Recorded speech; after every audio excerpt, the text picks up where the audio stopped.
특별히 우리가 로마서의 특징은요, 굉장히 논리적인 책이라고 그랬습니다. 하나하나 한 구절, 한 절 한 절을 이렇게 우리 함께 읽어가면서 과연 하나님께서 우리에게 주시는 메시지가 뭔가에 대해서 함께 나누고자 합니다. 애덕 집사님, 첫 번째 문제 한번 읽으시면 좋겠습니다. 네. 1번, 죄에 대하여 죽은 우리가 취해야 할 행동은 무엇입니까? 그러므로 너희는 죄로 너희 죽을 몸에 왕노릇하지 못하게 하여 몸의 사욕을 순종치 말고. 로마서 6장 12절 말씀. 네. 자, 우리가 왜 이 12절에서 이렇게 나오냐면 우리가 6장 1절부터 11절까지 공부하면서 좀 기억을 되살리시면 가장 강조했던 게 뭐냐면 우리는 죽었다라는 거죠. 우리가 침례에 대해서 6장 초반부 이야기하면서 침례는 뭐냐? 결국 우리가 물에 빠져서 장사되는 거, 죽는 거다. 그래서 우리가 예수를 믿노라 한다는 것은 이제 내가 그리스도와 함께 죽고 다시 살아나는 거. 이렇게 우리가 신앙이란 것은 우리의 믿음 생활이라는 거 뭐냐? 내가 죽는 거다. 이런 것을 계속해서 우리가 1절부터 11절까지 나눴습니다. 그렇다면 우리가 죄에 대해서 우리가 죽었다. 그 죄에 대해서 우리가 죽은 우리가 해야 될 일은 무엇인가 하면 이제는 다시는 죄로 너희 죽을 몸에 왕노릇하지 못하게 하여 몸의 사욕을 순종치 말고 우리 몸에 어떤 디자이어, 어떤 욕망에 순종하지 마라. 우리 인간의 어떤 욕망, 육체 정욕, 이생의 정욕, 안목의 정욕, 이생의 자랑, 안목의 정욕. 결국 우리가 눈으로 보고 욕심을 내고 또 어떤 우리 몸이란 것은 우리 옛말에 그런 게 있죠. 누우면 앉고 싶고 앉으면 눕고 싶고 누우면 자고 싶고 또 말을 사면 종을 없애고 싶고 자꾸 우리는 편리하고 편안한 쪽으로 자꾸 이렇게 우리의 어떤 육신은 그렇게 어떤 편안함에 대해서 욕망을 가지게 되고 결코 만족하지 못하는 끊임없이 원망하고 끊임없이 불평하고 또 끊임없이 이기적이고 나를 드러내고 싶고 나를 자랑하고 싶고 나만 인정받고 싶어하는 그런 어떤 우리의 어떤 이 욕망들 이 욕망들이 이제 이 욕망들에 따라가지 말아야 된다. 내가 죄에 대해서 죽었다. 이제 나는 그리스도와 함께 죽었다라는 의미는 어떤 추상적인 의미가 아니라 굉장히 구체적인 의미라는 거예요. 구체적으로 내 삶을 지금까지 내가 살아왔던 익숙했던 그 삶을 포기하는 거예요. 그래서 예수 믿는 것이 쉽지 않은 거예요. 그냥 예수 믿고 그냥 성경 공부하고 그런 거구나 머리로만 알면은 별로 예수 믿는 게 별로 힘들지 않아요. 머리로만 인정하고 머리로만 이해한다면. 그런데 우리가 예수 믿는 게 힘든 이유가 뭐냐면 이제 내가 나에게 익숙해 왔던 내가 살아왔던 모든 어떤 그 방식들을 완전히 내려놓고 죽여야 한다. 그리고 나는 완전히 새로운 삶으로 살아야 된다. 자, 계속해서 또 내용을 나누도록 하겠습니다. 자, 2번 문제 석현 집사님. 2번, 우리는 우리 몸을 어떻게 사용해야 합니까? 당신은 당신의 몸에 대해 어떤 태도를 가지고 있습니까? 또한 너희 지체를 불의의 병기로 죄에서 들이지 말고 오직 너희 자신을 죽은 자 가운데서 다시 산 자와 같이 하나님께 드리며 너희 지체를 의의 병기로 하나님께 드리라. 로마서 6장 13절 말씀. 네, 감사합니다. 자, 이제 너희 몸을 어떻게 사용해야 되느냐 하면 너희 자신을 죽은 자 가운데서 다시 산 자 같이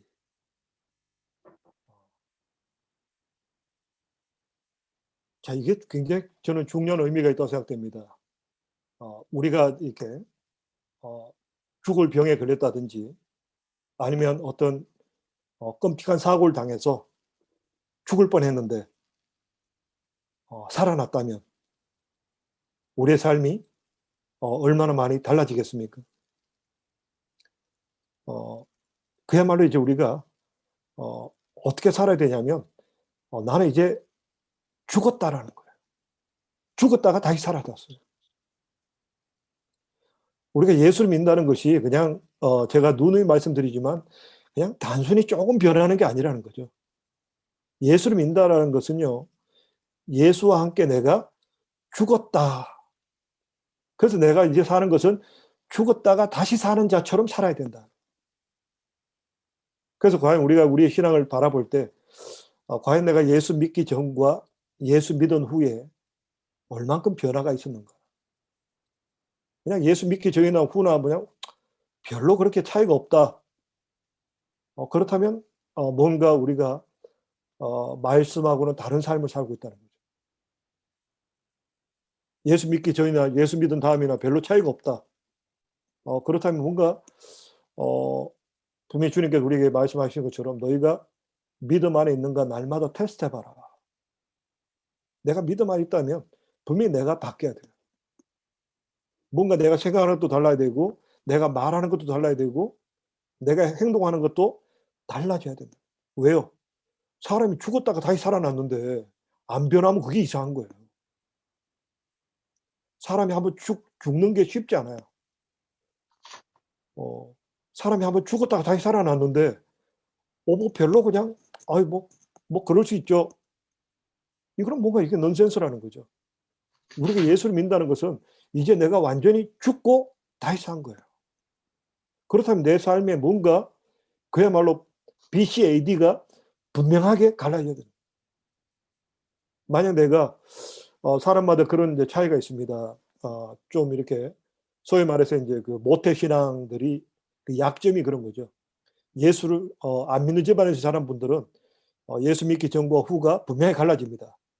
그러다 보니까 나 예수 믿고 바뀌었어 하는데 모태 신앙들이 잘 안 바뀌어요. 그냥 이렇게 어릴 때부터 늘 이렇게 습관적으로 신앙생활하다가 뭐 나중에서도 그냥 습관적으로 신앙생활하는 경우가 있는데 그럴 경우는요. 분명한 것은 말씀에 근거해서 분명하게 결단이 필요하다는 거예요. 내가 예수 그리스도와 함께 죽었다가 다시 살았구나. 내가 완전한 새 사람으로 살아야 된다는 분명한 어떤 결단이 필요하다는 거예요. 그래야 우리 삶이 새로운 시작이 되는 거예요.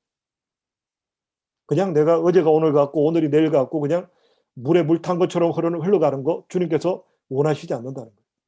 너희가 뜨겁든지 차갑든지 하라는 거예요. 그게 하나님께서 원하시는 게 뭡니까? 그럼 차가워져라. 그런 의미가 아니라는 거죠. 뜨거워지라는 거예요. 뭔가 너희가 삶에 뭔가 결단을 하라는 거예요. 그냥 그냥 교회는 안 다니면 찜찜하고 뭐 가도 뭐 그냥 어제 같고 그냥 별로 변화가 없다. 이런 모습으로 살아가는 거는요. 하나님께 올바른 모습이 아니다라는 거죠.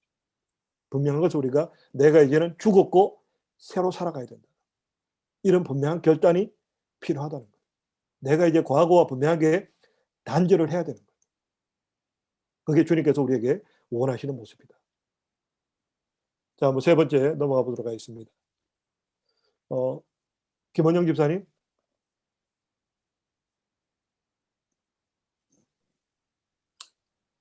죄가 우리를 주관할 수 있습니까? 그 이유는 무엇입니까? 죄가 너희를 주관치 못하리니 이는 너희가 법 아래 있지 아니하고 은혜 아래 있음이니라. 로마서 6장 14절 말씀입니다. 네, 감사합니다. 자, 우리가 죄가 더 이상 너희를 주관치 못한다. 이 굉장히 중요한 표현입니다. 우리가 예수를 믿고 나도 우리가 여전히 죄를 지어요. 그럼 우리 불안한 거예요. 내가 여전히 죄를 짓네? 나 이러다 지옥 가는 거 아니야? 나 이렇게 잘못되는 거 아니야? 더 이상 이제는 우리는 그렇게 두려움 가운데 떨 필요가 없다라는 거죠. 왜요? 우리는 더 이상 율법 아래 있는 것이 아니라 은혜 가운데 있기 때문에. 자, 우리가 죄를 지었다. 어떻게 해야 될까요?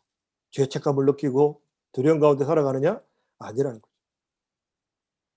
어떻게 합니까? 주님 앞에 고백하는 거죠. 예. 토설한 컴패션. 주님, 내가 이렇게 죄를 지었습니다. 또 내가 이렇게 그 돼지가 또 씻고 나서 또 더러운 곳 가서 또 몸을 비비는 것처럼, 또 개가 음식을 토하고 나서 그걸 다시 주워 먹는 것처럼 우리는 또 그런 삶을 살아가고 있다는 거죠. 근데 우리가 두려워할 필요는 없다는 거죠. 그냥 우리는 주님 앞에 가서, 주님의 십자가 앞에 가서 내려놓고 시선받고 고침받고 그렇게 하루하루를 우리는 살아가는 거예요. 분명히 제가 이렇게 이야기하면 뭔가 질문이 떠오를 겁니다. 걱정하지 마십시오.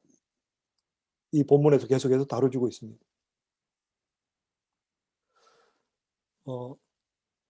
예, 김신혜 입사님. 네 번째 문제입니다. 잠시만요. 네. 우리가 지금 은혜 아래 있다고 해서 죄를 지어도 좋을까요? 그 이유는 무엇입니까? 그렇다면 은혜 안에 있는 사람은 무슨 죄를 짓든 죄가 되지 않는다는 주장은 옳을까요? 그럴까요? 그런즉 어찌하려 우리가 법 아래 있지 아니하고 은혜 아래 있으니 죄를 지으리요? 그럴 수 없느니라. 너희 자신을 종으로 들여 누구에게 순종하든지 그 순종함을 받는 자의 종이 되는 줄을 너희가 알지 못하느냐. 혹은 죄의 종으로 사망에 이르고 혹은 순종의 종으로 의에 이르느니라. 로마서 6장 15절에서 16절 말씀. 네, 감사합니다. 자, 이제 궁금한 거죠. 그럼 우리가 은혜 아래 있어? 그러면 죄 짓는 거 상관없겠네? 막 살아도 되는 거 아니야? 우리의 참 악한 본성은 이상하게 그런 쪽으로 발달을 해요. 뭔가 자꾸 핑계거리를 만들어내는 거죠. 그래? 그럼 우리가 은혜 가운데 있으면 이제 우리가 어제 죄 지어도 상관없는 거네? 실제로 이제 이단들 가운데 그렇게 주장하는 사람이 있습니다. 구원파라는 그 구원파가 보면요. 좀 그렇고, 영지주의도 보면, 예수 믿고 구원받았어. 됐어, 오케이. 이제부터 우리가 죄하고 나 상관없어. 나는 은혜 가운데 있기 때문에 죄 짓는 거 괜찮아. 그렇게 주장하는 이단들이 있다는 거죠. 근데 성경은요, 분명히 그 답을 알려주고 있습니다. 그럼 우리가 은혜 아래 있다고 해서 죄를 지어도 되느냐? 그럴 수 없느니라. 자, 이제 결국 우리가 순종하든지 누구에게 순종하든지 그 순종하면 그의 종이 된다. 슬레이브가 된다. 죄 지으면 죄의 슬레이브가 되고 순종하면 어떤 하나님의 종으로 의에 이르게 된다. 우리가 은혜 아래에 있으면 그냥 마음대로 살아도 되느냐? 그냥 예수만 믿으면 과거의 죄, 현재의 죄, 미래의 죄가 다 없어지니까 그냥 나는 이제 예수만 믿고 나면 은혜 아래 있으면 everything okay. 분명히 성경의 교리는 그렇습니다. 근데 과연 그 사람이 이 땅을 죄의 종으로 여전히 죄를 짓고 죄의 종으로 살아갈 때 과연 하나님께서 그냥 내버려 두시느냐 하는 거죠.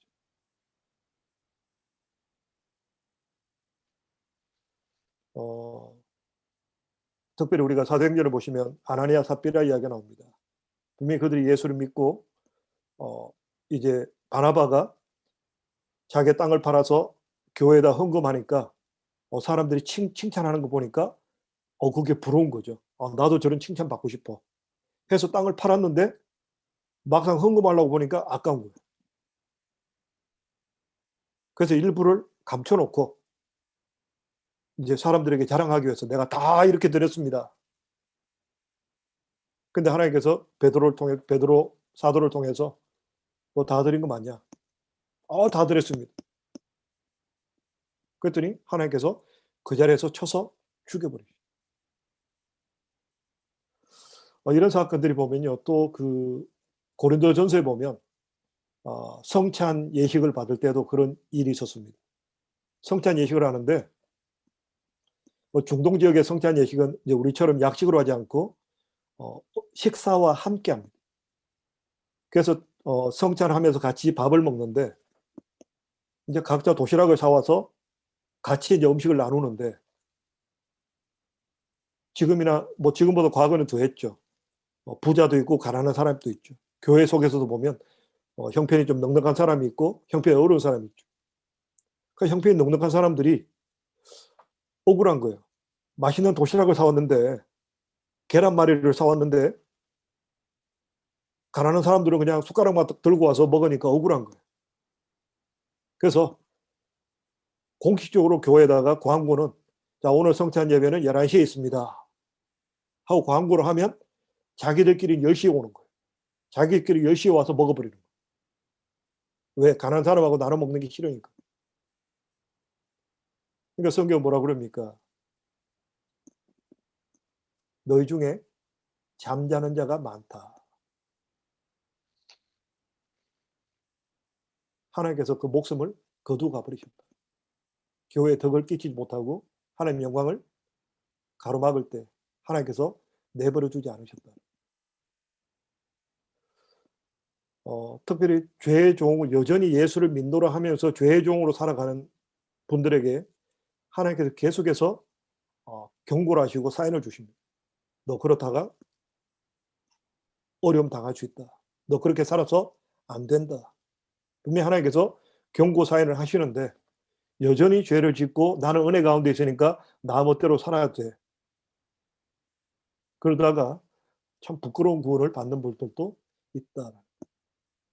또 그 가운데는 성경에 나와 있는 대로 너희가 믿음이 있는가 너희 자신을 테스트해봐라. 실제로 구원을 받지 못한 사람일 수도 있다. 왜요? 구원받은 사람은 반드시 성령께서 터치하시고 변화가 일어나게 되어 있다는 거예요. 예수를 믿노라 하면서 여전히 변화되지 않고 어떤 나는 은혜 가운데 있으니까 죄 지어도 상관없어 하고 그렇게 막 살아가는 사람들. 분명히 둘 중에 하나입니다. 구원받지 못한 사람이든지 아니면 하나님의 징계가 기다리고 있다. 하나님은 당신의 자녀가 순종의 종으로 의에 이르기를 기뻐하시지 어떤 죄의 종으로 사망으로 가는 모습을 하나님께서 원하시지 않으신다. 자, 계속해서 5번 문제 가도록 하겠습니다. 박원숙 권사님. 네. 우리가 예수 그리스도를 믿음으로 말미암아 어떤 변화가 일어났습니까? 하나님께 감사하리로다. 너희가 본래 죄의 종이더니 너희에게 전하여 준 바 교훈의 본을 마음으로 순종하여 죄에게서 해방되어 의에게 종이 되었느니라. 로마서 6장 17절 18절 말씀. 네.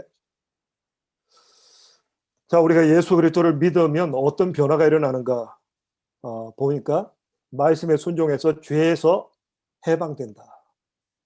더 이상 죄가 우리를 컨트롤하지 못한다. 그리고 또 하나는 그냥 죄에서 해방되었다 끝이 아니라는 거죠.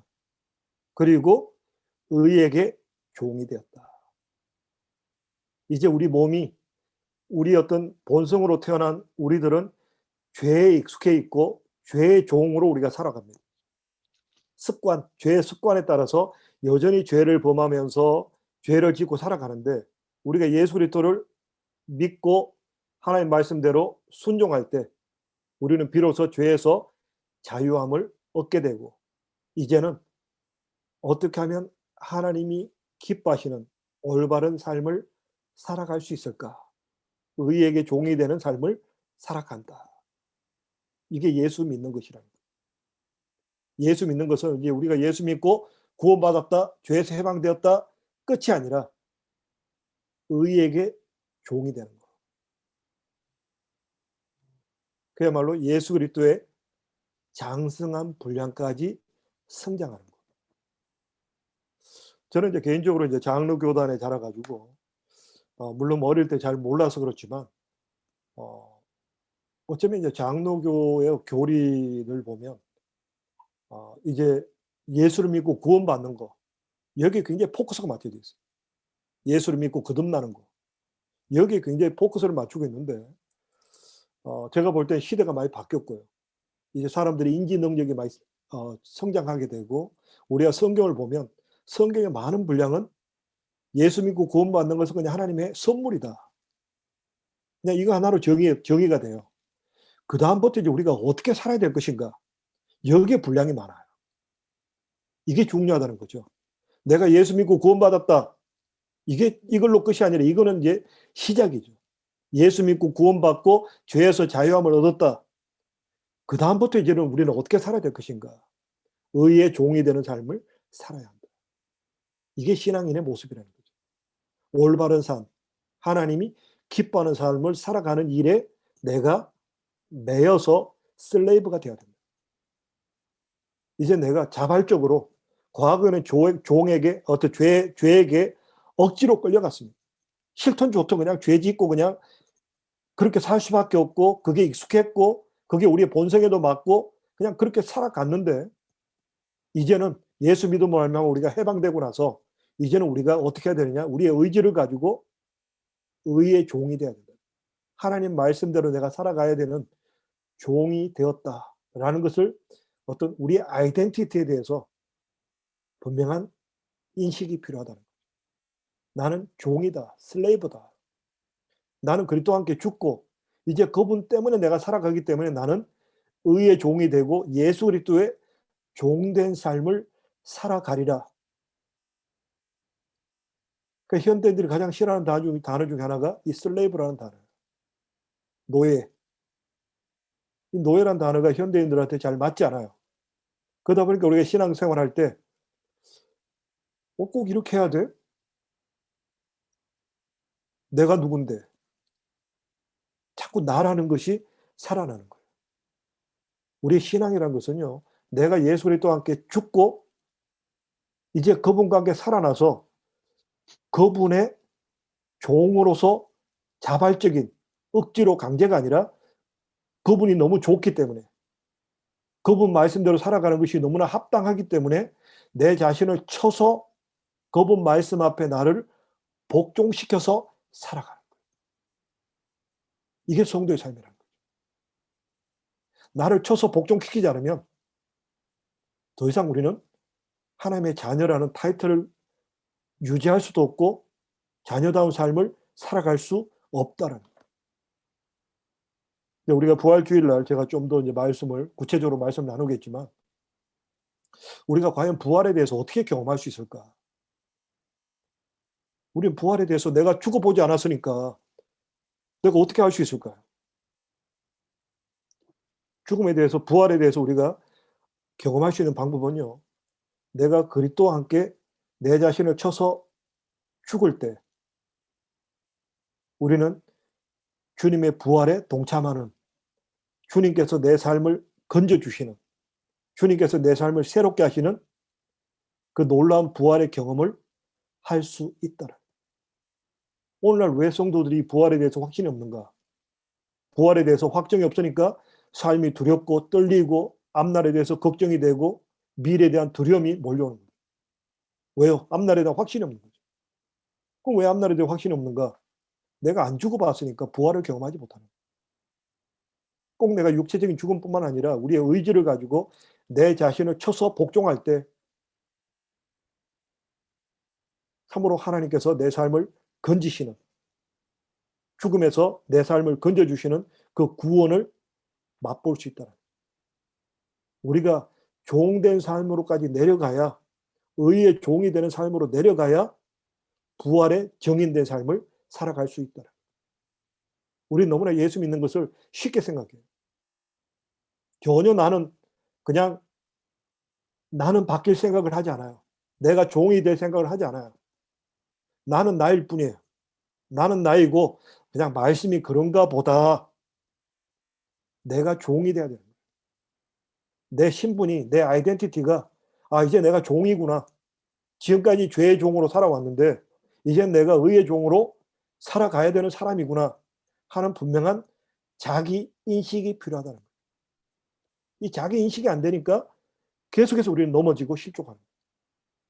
원망하고 불평하고 낙심하고 근심하고. 왜? 우리 아이덴티티가 분명하지 않기 때문에. 그래서 우리가 기도할 때도 보면 주님 가르친 기도, 너희가 이렇게 기도해라. 너희가 이런 마음으로 기도해라. 첫째, 하늘에 계신 우리 아버지여. 우리의 아이덴티티를 회복하라는 거예요. 하나님께서 우리 아버지가 되시면 우리는 그분의 자녀라는 거예요. 이게 우리 아이덴티티예요. 여기서부터 우리의 기도는 출발하는 거예요. 이 베이직이 없으면 우리의 삶은 흔들리는 거예요. 그리고 또한 우리가 하나님의 자녀이면서 또한 우리가 가져야 될 또 하나의 아이덴티티가 이제는 우리가 의에게 종이 되었다. 내가 이제는 의로운 삶을 살아가는 일에 슬레이브가 되었다. 나는 슬레이브다. 의로움을, 이 땅의 의로움을, 하나님의 의로움을 나타내는 하나님의 슬레이브다 라는 마음으로 시작해야 우리의 신앙이 올바른 신앙으로 나갈 수 있다.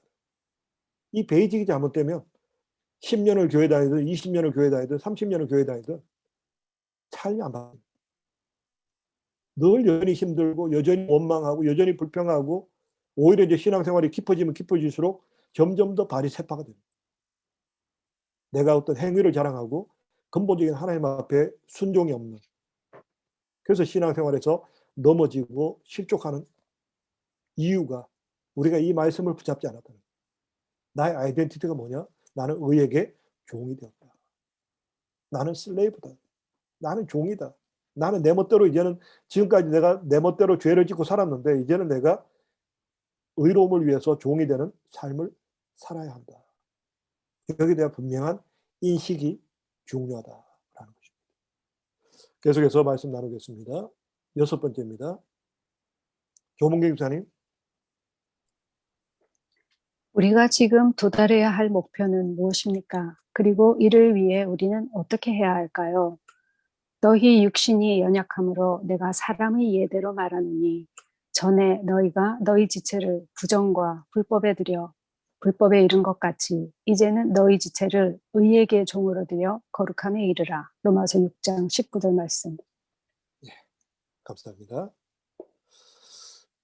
자, 우리가 생각할 때요, 과거 시대는 깨끗했고 지금 시대는 부정부패를 짓지 않고는 살아갈 수 없는 더 악해진 세상이다. 그렇게 어쩌면 생각할 수 있을 것 같은데요. 인간이 사는 세상은 늘 똑같습니다. 늘 죄짓고 부정과 불의가 판치는 그것이 인간이 사는 세상이고 우리가 사는 세상입니다. 그래서 우리는 핑계대지 말고 주님께서 원하시는 것은 너희 지체를 의에게 종으로 들여 거룩함에 이르라. 뭐 시대가 힘들었어요. 뭐 죄를 안 짓고는 살 수가 없어요. 그런 핑계보다는 끊임없이 우리가 주님께서 원하시는 방향을 알고 그 방향대로 살아가기를, 그렇게 살아갈 수 있도록 도와주옵소서. 그렇게 겸손하게 기도하고 나가는 삶의 모습이 필요하다 생각해 줍니다. 자, 7번째, 유진희 집사님. 우리가 전에 제 종이 되었을 때에는 하나님 보시기에 유익한 열매가 있었습니까? 그러면 그때 당신은 어떤 열매를 맺었습니까? 너희는 제 종이 되었을 때에는 의에 대하여 자유하였느니라. 너희가 그때 무슨 열매를 얻었느뇨? 이제는 너희가 그 일을 부끄러워하나니 이는 그 마지막이 사망임이니라. 로마서 6장 20절에서 21절 말씀입니다. 네, 감사합니다. 자, 우리가 왜 의의 종이 되어 살아야 되는가? 그냥 죄의 종으로 그냥 편안하게 사는 것이 더 편안하고 좋지 않았는가? 우리가 잊어버려서는 안 됩니다. 결국 죄의 길로 가면 마지막은 사망밖에 없다는 거죠. 부끄러움밖에 없다는 거예요. 인간이 자기 멋대로 살 수 있어요. 뭐 자기 어떤 주어진 건강과 자기의 물질, 자기의 시간을 가지고 자기 마음대로 살아갈 수 있어요. 하나님께서 우리를 그렇게 존귀한 존재로 만드셨어요. 우리가 어떤 선택을 하든 자기가 어떤 선택을 하든 그건 자유예요. 근데 분명한 것은 그 자유에는 책임이 따른다. 우리가 그렇게 막 살 수 있어요. 내 하고 싶은 대로, 내 살고 싶은 대로 막 살 수 있어요. 근데 분명하게 기억하라는 거예요. 그 마지막은 부끄러울 것이고 사망이 그들의 답이라는 거죠. 전에도 한번 제가 말씀드린 것 같은데요. 저는 이제 막내로 자라다 보니까 이 아버지랑 이렇게 친구들, 옛날에는 아버님 세대에는 친구들과 모임이 많았어요. 그 아버지 따라서 이렇게 아버지 친구 집에 자주 놀러 가고 이렇게 봤었어요. 그 보니까 그분들이 굉장히 옛날 우리 아버님 세대가 굉장히 자유로운 시대였어요. 남자들의 천국이었어요. 하고 싶은 대로 그냥 막 마시고 막 행패 부리고 막 아내를 구박하고 그런 모습을 보고 자랐어요. 그리고 제가 군대를 제대하고 또 이제 아버님하고 그 친구분들을 만나러 간 적이 있는데 그 만나러 간 이유는 딱 두 가지였습니다. 한 부류는 병문안 갔었어요. 주로 아버님 친구분들이 보니까 우리나라 그 아버님 세대 남자분들이 거의 술 때문에 술독에 빠져가지고 오래 못 사셨어요. 70을 넘긴 사람이 거의 없었어요. 다 술 때문에 이제 뭐 몸이 망가져서 병문안 가든지 아니면 장례식 죽어서 장례식에 갔었습니다. 그때 제가 참 느꼈습니다. 참 저분들이 인생이 참 자기 세상인 것처럼 참 그렇게 활개치고 살았는데 그 노년이 보니까 막 온갖 병들이 와서 아내에게 구박받으면서 그렇게 비참하게 이렇게 살아가든지 아니면 일찍 그렇게 부끄러운 죽음을 맞이하더라고요. 이건 좀 극단적인 예지만 결국 우리 인생이 그렇다는 거예요. 내 멋대로 살아가면 뭐 지금은 어떻게 사람들에게 좀 뭔가 있어 보이기도 하고 뭐 매너가 있어 보이기도 하고 센스가 있어 보이는 것처럼 보이지만 결국은 죄의 종으로 살아가면 결국은 부끄러운 죽음밖에는 결국 인생이 그렇게 끝난다는 거예요. 우리가 지금 보고 있잖아요. 정치가들, 그 대통령도 죽고 나니까 부끄러운 죽음이 있었고 뭐 정주영 씨로부터 시작해서 우리나라의 어떤 재벌들 그렇게 마지막에 아름다운 분들이 별로 없었어요. 그게 인생이에요. 우리의 젊음이란 것도 어떤 우리가 일할 수 있는 시간이란 것은 다 제한되어 있습니다. 결국 우리는 내가 살았던 삶에 대해서 반드시 책임을 져야 될 때가 있다.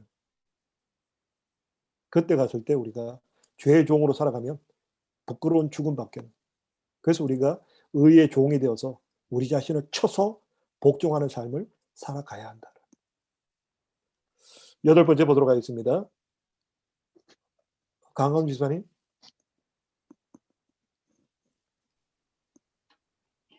우리가 이제 죄에게서 해방되어 하나님께 종이 되었을 때 우리는 어떤 열매를 얻게 되었으며 앞으로 또 어떤 열매를 얻게 될 것입니까? 그러나 이제는 너희가 죄에게서 해방되고 하나님께 종이 되어 거룩함에 이르는 열매를 얻었으니 이 마지막은 영생이라. 로마서 6장 말씀. 네, 감사합니다. 자, 우리가 이제 하나님께 종이 되어 거룩함에 이르는 열매를 얻었나니 이 마지막은 영원한 생명이다. 우리가 영원한 생명, 참으로 주님 주시는 기쁨, 소망, 영광이 가득한 그것이 하나님께 우리에게 주시는 열매입니다. 그러므로 우리는 우리 자신을 쳐서 복종하는 거예요. 그래서 사도 바울은 장차 우리에게 주어질 영광에 비하면 우리가 당하는 이 고난은 감히 비교할 수조차 없다. 우리는 그 영광을 보고 믿음으로 살아가는 거예요. 그게 성도의 삶이라는 거예요. 예, 우리 이해득 기사님, 9번째 문제 한 번 더.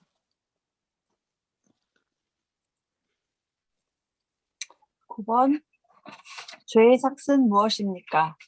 죄의 삭은 사망이요 하나님의 은사는 그리스도 예수 우리 주 안에 있는 영생이니라. 로마서 6장 23절 말씀.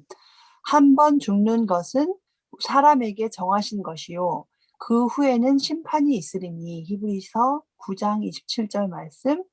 내가 얼굴에 땀이 흘러야 식물을 먹고 필경은 흙으로 돌아가리니 그 속에서 내가 취함을 입었음이라. 너는 흙이니 흙으로 돌아갈 것이니라 하시니라. 창세기 3장 19절 말씀. 네, 감사합니다. 결국 죄의 삭, 우리가 죄를 지으면 값을 치러야 됩니다. 우리가 죄악된 삶을 살아가면 반드시 값을 치러야 되는데 그것은 사망이다. 한 번 죽는 것은 사람에게 정하신 것이고 또 흑이니 흑으로 돌아갈지라. 우리는 반드시 어떤 그 죽음이 이거는 굉장히 공평해요. 나를 피해가지 않아요. 누구도 피해가지 않는 것이 죽음입니다. 이 죽음이라는 시간을 향해서 우리는 시한부 인생을 살아가는데 결국은 우리가 죄의 종으로 살아가면 결국은 죽음, 심판밖에는 없다는 거죠. 10번째 문제요. 우리 사모님, 김석경 사모님 한 번 더 해주셨습니까? 네. 하나님께서 그를 믿는 우리에게 주시는 선물은 무엇입니까? 영생은 어디에서 발견할 수 있습니까? 죄의 삭은 사망이요 하나님의 은사는 그리스도 예수 우리 주 안에 있는 영생이니라. 로마서 6장 23절 말씀. 네, 감사합니다.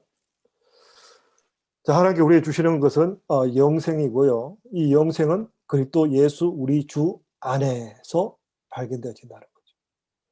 참으로 그리스도 예수 우리 주 참으로 예수님 피값으로 우리 죄를 대속하시고 우리가 그분과 함께 죽을 때 그분과 함께 영원한 생명을 얻게 된다는 것입니다. 자, 한번 좀 나누는 시간을 좀 갖도록 하겠습니다. 석현 집사님. 네.